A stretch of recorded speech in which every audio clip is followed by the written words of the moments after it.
જ્યારે સિકંદર ચડાઈ કરવાનો ને ત્યારે એક આ દેશનો રાજા ધનાનંદ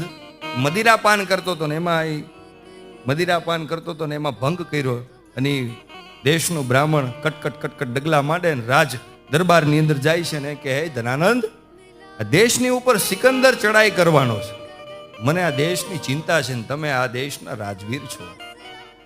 એટલે હું તમને ખાલી એટલું કહેવા માંગુ છું કે બધા રાજ્યોને ભેગા કરી અને એક થઈ જાઓ બધા રાજાઓ, તો સિકંદર આપણું કંઈ બગાડી ન શકે. આવી મારી એક વિનંતી છે. પોતાના નશામાં ધનાનંદ નશો ખૂબ ચડેલો બોલાવ્યો કે અહીંયા આવો, તું મને સલાહ આપીશ કે મારા દેશ માટે શું કરવું, તું મને સલાહ આપીશ કે આ દેશ માટે હું કરવું. એમ કરી અને એક લાત મારી અને રાજ દરબારની અંદર અપમાનિત કર્યો અને કીધું, સાંભળો સૈનિકો,